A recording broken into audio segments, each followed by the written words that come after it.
Hello my friends, it's Indirian, and tonight I'm going to be reading you a short story that I wrote when I was in college. So I hate to admit it, but it's kind of an old story, but I came across it and I actually kind of like it, so thought it'd be a good one to read. And I did read a different short story that I wrote. You can find that video on my channel. And I like this idea of reading short stories to you guys, but it's hard to find short stories that are easy to read because most of the classics the language is not modern. So in that sense, they can be a little bit difficult. The only thing with my own short stories is it takes time to write short stories, so I've definitely been trying to dig into whatever older short stories I can find that I've written and see if any are worth sharing. This one does not have a title, but it is a romance with a touch of fantasy, and once I finish reading it, I may give a couple thoughts about it, because I do have a couple thoughts about the story. So anyways, let's just get started. The flowers glowed in the moonlight, and everything was soaked in shades of blue. Lyra swept her hand across flower petals and leaves that shimmered cobalt and azure, feeling their texture. She breathed deeply as she walked, the sense of the glittering moonlit earth entrancing her as she made her way to the stream. The water was pure and clean, and in it she saw life and sparkling seaweed. "You sure took your time," came a voice from across the water. The young woman darted across the stream, her splashes putting the fish in a tizzy. She looked up at the young man and beamed. To him, her smile seemed more radiant than the glowing flowers and clear stream. She was lovelier than nature in all its beauty. Her face reminded him of the moon, pale and casting sunbeams, but her skin was smooth and clear with no marks to mar it. Her hair was the black ocean in which the moon floated, the tresses catching each and every beam. It was her eyes that had first captured Indirian.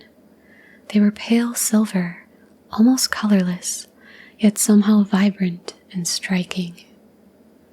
Framed by her velvety black locks and burgundy-tinted lips, their lack of color made them almost haunting, but the young man thought them rare and exciting.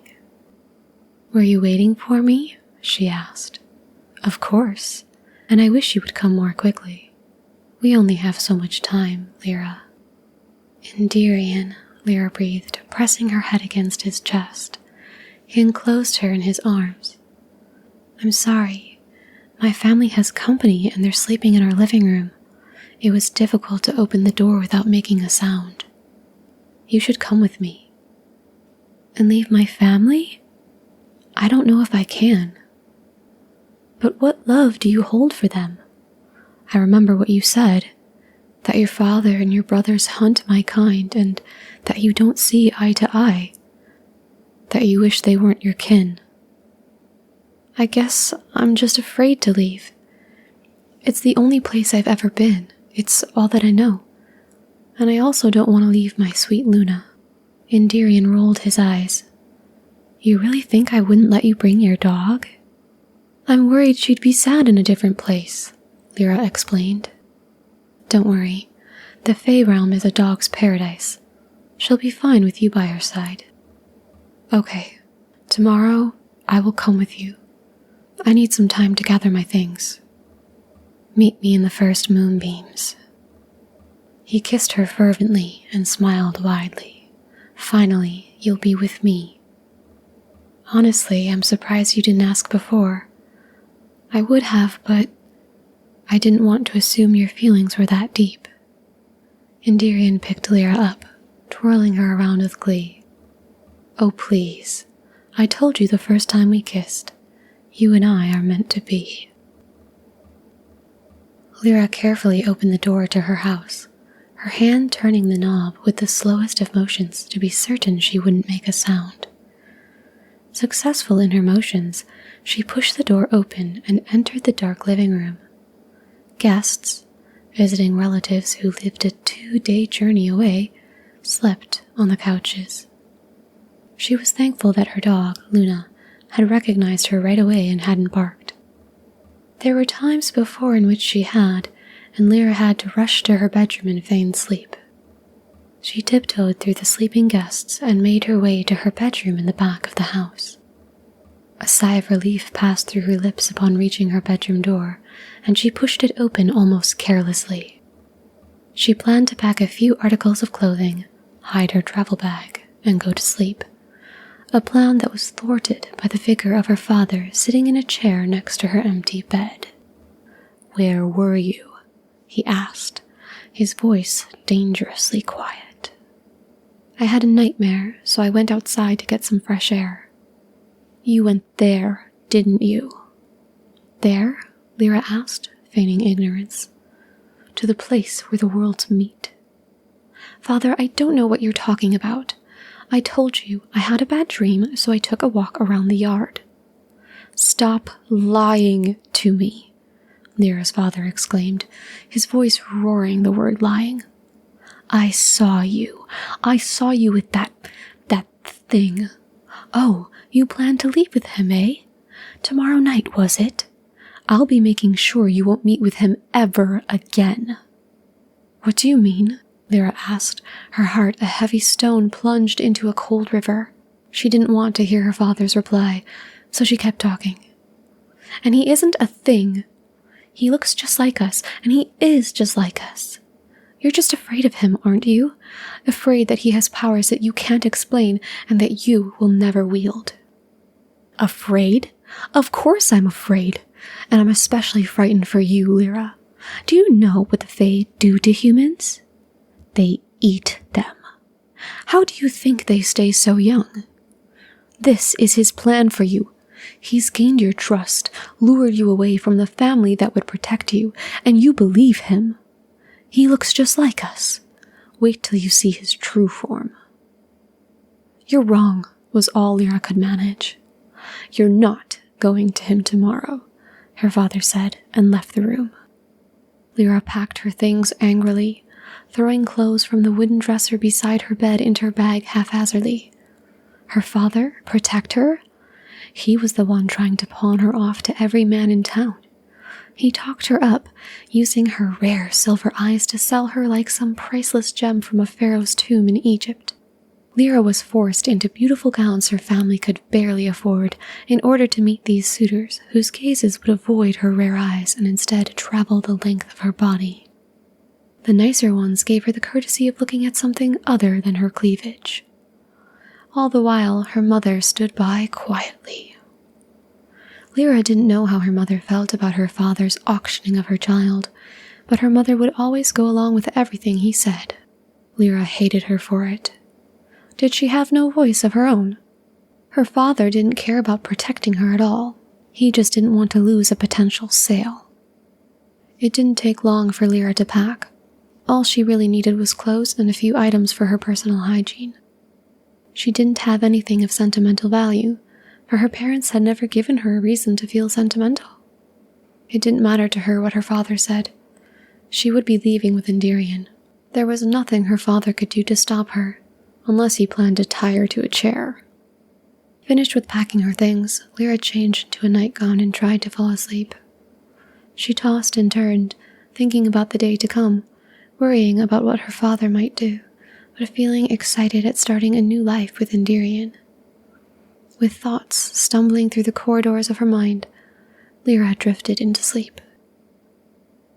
The next day, Lyra avoided her father, glaring at him or looking away if their eyes happened to meet.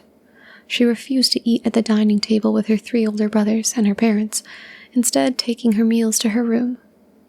When dinner time came around, her father yelled at her, saying that unless she ate with the family, she wasn't allowed to eat. She didn't eat. When the sun began to set, Lyra grabbed her bag and headed to the back door, which led to a fenced-in field behind their house, shouldered by a barn. Her father stood in front of the door. He held the barrel of a shotgun in his right hand. The butt of it sat on the floor. "Move," Lyra said coldly, but the shotgun grasped in her father's hand coated her lungs with an icy dread. He didn't say anything, just stood there like a sentry. Lyra knew she couldn't get past her father, but she did figure she could beat him to the front door. She ran, Luna tagging along at her heels, only to find the front door guarded by her eldest brother, John. "You too? You're just like him. Pathetic," Lyra said condescendingly.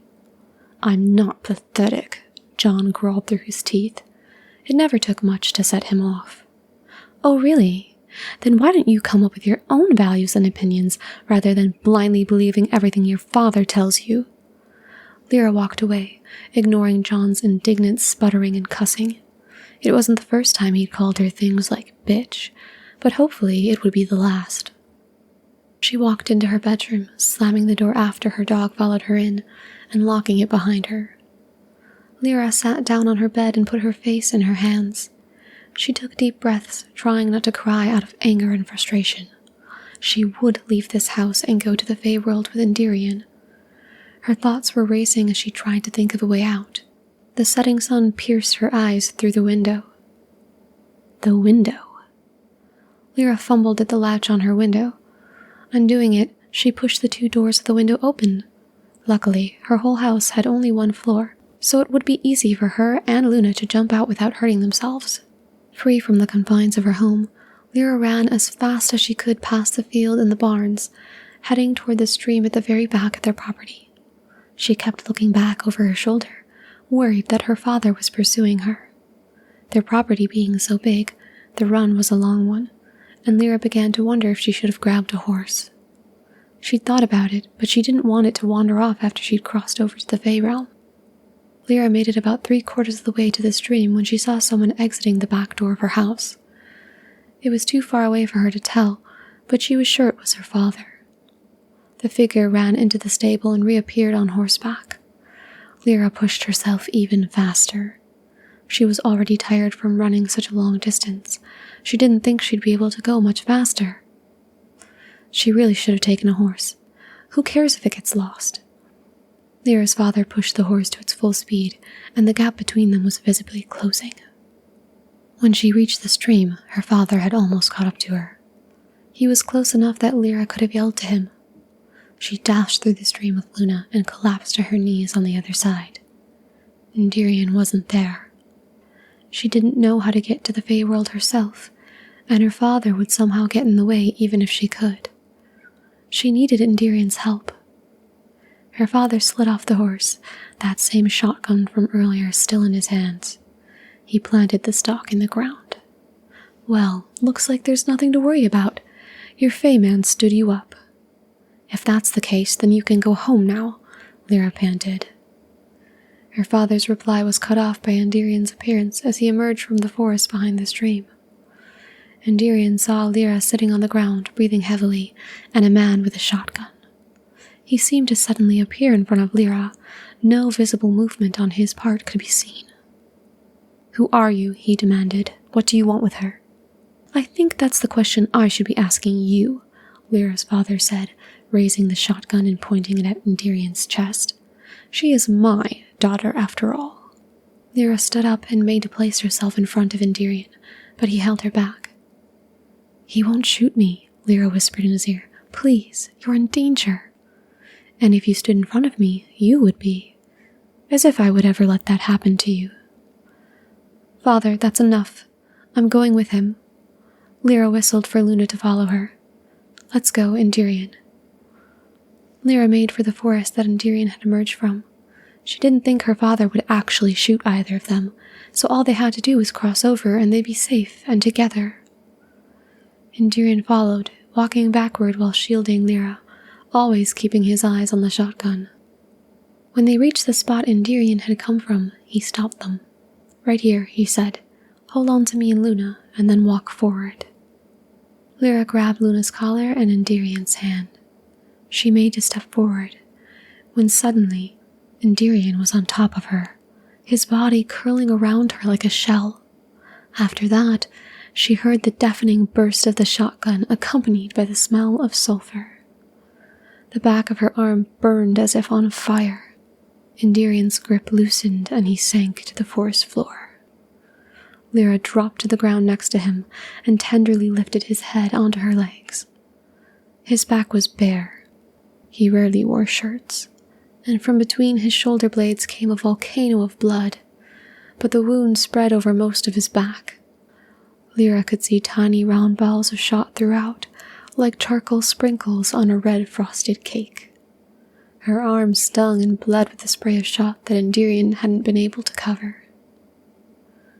"What have you done?" Lyra screamed at her father. Her father sputtered, as if seeing the outcome of his actions had affected him in some way. "I was trying to protect you." "Protect me? Protect me? If he hadn't covered me so well, you would have shot me. You did shoot me." Lyra turned her body to present the back of her arm, riddled with little pink pricks of swelling blood. I didn't mean to. I wasn't trying to. I wouldn't. How could you do this to me?" Lyra's voice became soft, full of all the sadness and heartbreak she'd kept inside for years. "I finally found someone who loves me." Her father stood at a loss for words. "Go. Leave me alone. I don't want to see you ever again." "But Lyra, go." Her father mounted his horse and walked it slowly in the direction of the house. Lyra stroked Indirian's brown hair, threaded with copper and gold that shined even in the moonlight, and gazed at his face. He was alive, his minty green eyes hidden behind curtains of thin, delicate skin. His eyelids, but his eyebrows were pinched together, his mouth scrunched in a grimace of pain. He breathed heavily. "Idiot," he mumbled, his eyes still closed. "What?" "Your father," Indirian grunted, "is an idiot. If he didn't want to shoot you, shouldn't have used a shotgun. Rifle, better." "Don't speak." "If we go to the Fey world," Indirian gasped through clenched teeth, "I'll heal. Weak here." Lyra gently eased herself from under Indirian. She put her own arms under his and attempted to drag him to the spot where they had been shot. It was only about 2 steps away. However, Indirian's weight caused her right arm to scream out in pain, and she almost dropped him. "My arm," she said, trying not to become hysterical, but her tears came down more forcefully.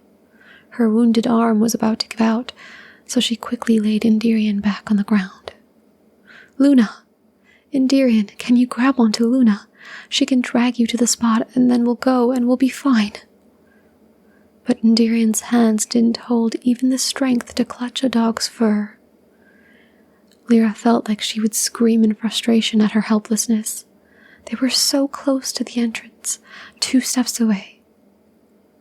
She heard the thundering of hoofs and looked up to see her father approaching once again.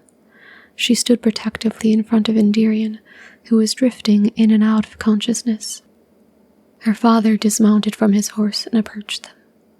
Before Lyra could say anything, he said, "I'll help you." "What?" "He will heal if you cross to the Fey realm, correct?" "Yes. How did you know?" "Haven't you ever wondered about your eyes?" "My eyes?" "Yes, your eyes." "Now, where do I need to take him?" Lyra's father said before she could ask any questions. "There." She pointed to the spot about 2 paces away from them. "I couldn't carry him because of my arm." "I'm sorry," her father said, and when she looked into his eyes she thought he might actually mean it. Her father carried Indirian to the specified place and laid him back down on the ground. "The rest is up to him," he said, and once again walked away, but he paused on the other side of the stream. "Please, come home and visit once in a while." And with that, he mounted his horse and galloped away. Indirian? We're at the crossover. Can you take us? Yeah. Grab my hand and step forward. I'll be brought along even if I don't move. Lyra did as asked, and suddenly her surroundings shifted. She was in a forest, but it was daytime instead of night. Somehow the colors of the leaves seemed more vibrant than those in her world. The greens were brighter, fresher. It was almost as if she could see them reflecting sunlight. In front of them was a clear stream, just like the one on the human side of the crossover. They were much the same, except the stream in the Fey world had brightly colored fish that could not be found in freshwater in the human world. Indirian got up and stretched. Much better. The wound on his back was completely healed, not even a scar to show he had ever been in danger. Lyra's arm, too, was left unblemished. Lyra looked into Indirian's minty eyes that at times almost seemed to glow. She threw herself at him with such force that they almost fell to the ground. He laughed and squeezed her tightly. Lyra's head was tucked into Indirian's chest, but she could hear Luna traipsing around in the leaves and then splashing through the stream. The forest floor was covered with all sorts of leafy plants that Luna would likely crush in her exploration of this new place. I told you this was a dog's paradise, Indirian said. And that is where the story concludes. There's a couple things that it does leave me thinking. The first is that when I originally wrote this, I wrote that Lyra apparently is a Fae herself. And we find that out when her father comes back and mentions her eyes and knowing about the Fae world. So I find myself, as a reader, wondering how Lyra came to be with her family and why they treated her so poorly and why they kept her. And it's something I could see myself exploring if I perhaps rewrote the story or made additions to the story, kind of like added to it, made it longer, because I do think there's something more there that could be very interesting to delve into and add more depth to the story. Also, I'm not sure if this is the final version of the story. This is the one that I could find, but I distinctly remember, I remember in my college class that I wrote this for, I had written something about the Fae people being like soulmates, and when they met their soulmate, they could immediately tell, and so it was this sort of thing where like they loved fiercely and passionately, basically at first sight, which is something I don't believe in like the real world. I don't believe in love at first sight, and I also often find it makes no sense in fiction and can feel lazy. But I remember having this in my story or something, because I remember asking my peers in class if it felt too unrealistic, like the whole fact that they were so in love. And I remember someone replying to me saying that if it were a normal story about humans, that he may not have believed it, but that because they were Fae and it was kind of explained in the story that the Fae can like tell who their soulmates are, essentially, that it was believable. So I think this may not be the final or only version of the story, but it was interesting enough that I wanted to read it, and perhaps I'll do some digging and see if I can find any other versions of the story, but this was the one I could find. Another thing that I found interesting is that her father says that the Fae eat humans and that's how they stay young. But if she's a Fae and he somehow adopted her, is that actually true? And it's sort of like some sort of experiment. He thinks if he raised her, then she won't become that way, or is it completely false? Or like, what are her reasons? Like, why is her father so against her going to be with Indirian and going to be in the Fae world, especially if she is a Fae. Definitely something that I think needs to be addressed if I ever write another version of this story or add on to it, or revise it, if you will. And that segment about him saying that the Fae are evil and they eat people made me think it could also be cool to write a completely different story, like the same story but with a different ending, where the ending would be that her father was actually right the whole time. Maybe we don't make Lyra a Fae in that version. She's just a normal human and Indirian is trying to prey on her. Like, wouldn't that be kind of a cool twist to the story? We think her father's being unfair, but it's actually that she's being kind of naive and has unfortunately fallen for this man, this Fae man who has tricked her. I think this story definitely has a lot of possibilities, and I hope you don't mind that I read you a version of it that clearly could use some work. Even I can see it, and clearly could use, some revisions, and there are some things that could give it more depth and give it more interest, but I do like the story as is. I think it's just one of those things where, as a short story, I think sometimes you don't get all the answers because, especially since I wrote this for class, I may have had limited time. I may have had a week, I may have had a couple days to write it. Sometimes it depended on what the assignment was, but sometimes we had more time, sometimes we literally only had till the next class, and classes were every other day, so it's hard to say. But yeah, because it's a short story, sometimes details may be left out, but I think it would be cool to definitely write it to be a little bit longer and add in those details. And I did find some other, perhaps bits to the story. There was a file that was titled Lyra and Indirian meet, and so I don't know if I don't know what that was supposed to be, let me put it that way, but it seems like there's more to the story, so let me know. Should I write it and present it to you all again? Should I complete these things that I'm ruminating on? Should I share perhaps their meeting? Is this a story that you want to hear more of? Because I have the ideas from past me. She's got some stuff written down, so I don't have to start from scratch, which is nice. I feel like the older I get, the worse my imagination works. So it's nice to have stuff from a younger version of me who was more imaginative than I am now.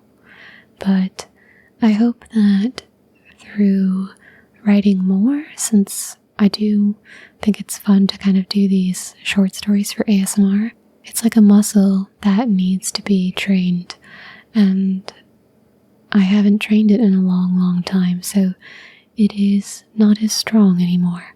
But I hope that perhaps through writing more of these short stories for the purpose of ASMR, I will get better at it and be able to get more imaginative again. Because I sometimes really miss the imagination that I used to have. But anyways, tell me what you thought of the story, politely, please. And if you do want me to kind of complete or fill in those blanks that I mentioned, let me know, and perhaps I truly will come back and we'll have an ASMR part 2 of this. Oh, and also, give me a title for my story. I'm so bad at coming up with titles.